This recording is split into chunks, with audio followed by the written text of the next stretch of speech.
Hello and welcome back. So now we're going to actually start removing this side of it. Yeah, let's hope this side goes a lot better than the other side, because the other side was terrible. It was, wow, bad, yeah? So let's get to it. So we've nearly got it all disconnected. All I've got to do is undo this top bolt here and the prop shaft. Half shaft bolts back there. And it's out. So that side is off the car. Now, if I take the housing, if you listen, I don't know if it will show up on here.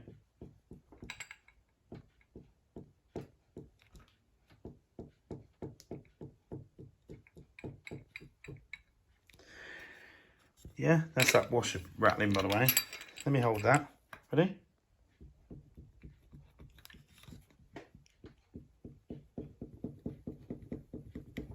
Yeah. So that's that.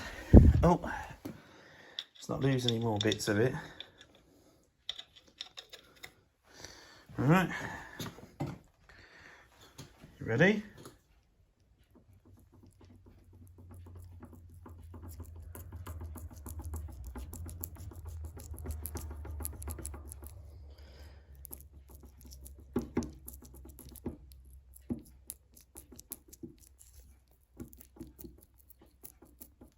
So that doesn't sound good to me. In fact, it sounds knackered. Yeah. So let's change the bearings and the universal joint. And yeah. So the only way I know how to get this out of the bearings is to put a piece of wood here and give it a good smack with a hammer. It's already working. It's pushing it out.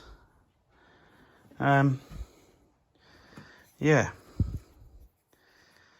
Oh, this is hard work as well. Right, so that's now out. Now I've got to take this plate off the front, which is these 4 screws. Sorry, bolts. And there's like a little bit bent over so they don't come undone. But we've got it out.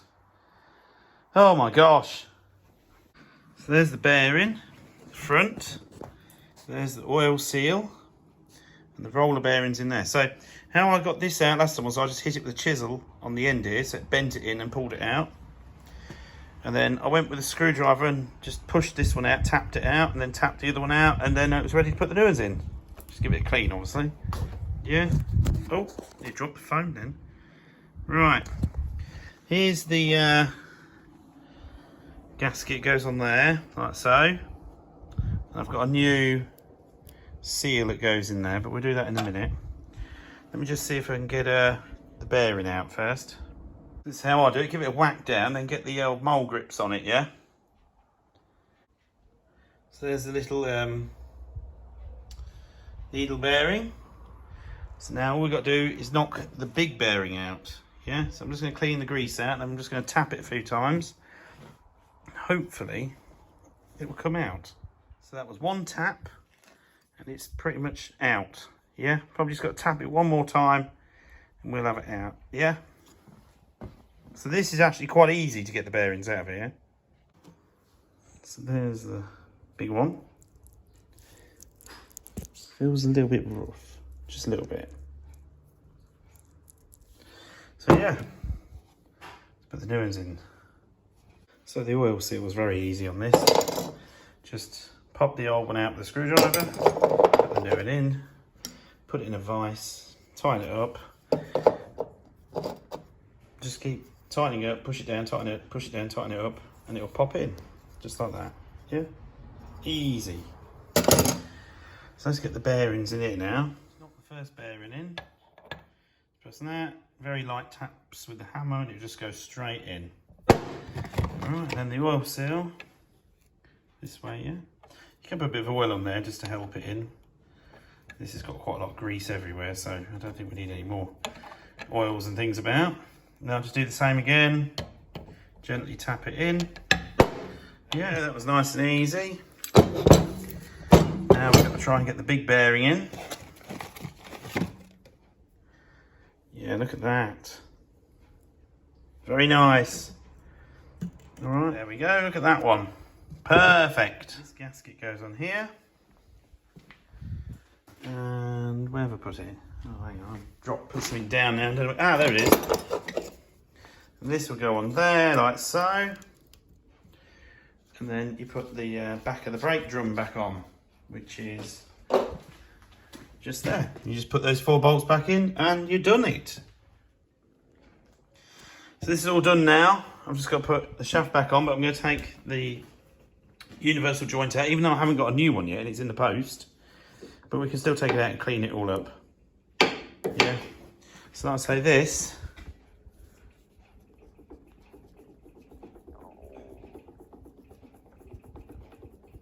Yeah. Is that what the noise is under pressure? Goodness knows. So there we are. So I can put this now back on top of the bearing. Yeah, and bolt that back together again. So it's beginning to take shape again now. Good. So that side's done, but I've got to wait for the universal joint for that end. So what we're going to do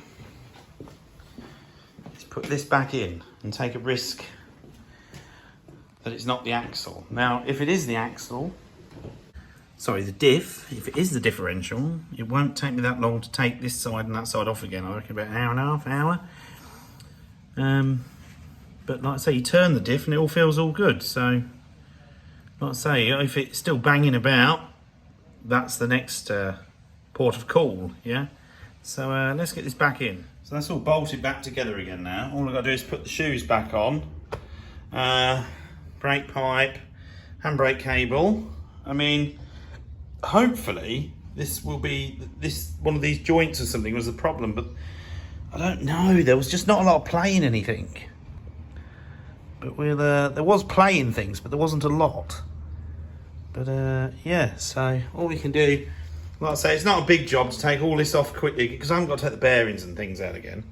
So even if I do have to drop the diff, it will take me about probably an hour and a half to get it all off. And we'll just have to take it off again. But, I mean, I don't know what else to do, really. I mean, it all spins freely now.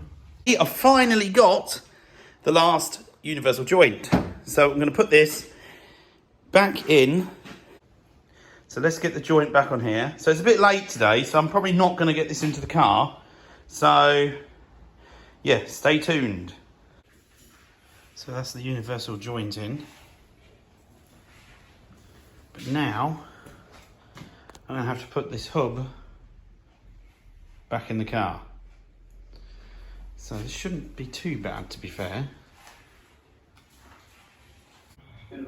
So there we are, we're all back together again. I've just got to link the handbrake up. But I was advised to set all this up before you put the handbrake on. So now on the other side, I put the spring on the outside because I couldn't get it on the other side, but I've just managed to do it this side. So what I'm going to do now is go to the other side of the car and put the spring the right way round. Now I didn't think this spring mattered that way round, but apparently it does. So we're gonna take it off and move it around. There we go. I've managed to get it the right way round. So now I've just got to put the pins back in. And then we've got to wait for the brake fluid, and then I'm going to have to set the handbrake up. So, I've just been around the village, and the noise is gone. But I had to just re-bleed the brakes, because I think I still had a bit of air in there, but my brother-in-law and my mum's helped me with that one, by pressing the pedal. So what we're going to do now is put the wheel back on and give it another test drive.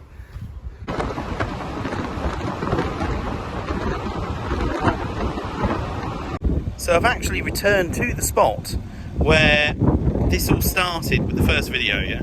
So this, I'll be honest, has been a bit of an ordeal, this job. It wasn't as good as I thought it was going to be. Getting them bearings out, nightmare. Literally everything about this has been a bit of a nightmare, but it's done now, and it doesn't make a noise, and it's going nice. Look at that. She's beautiful, yeah?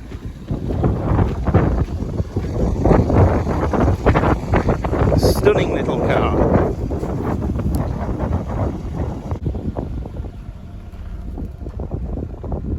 So, big thank you to all the people that commented and had ideas what could be wrong. Most of you were right. It was either the universal joint or the wheel bearings. But it's done now, so, and I should be able to take this to a classic car show this year now.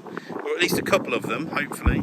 But yeah, so thank you very much for watching, and I'll see you all very soon in another video.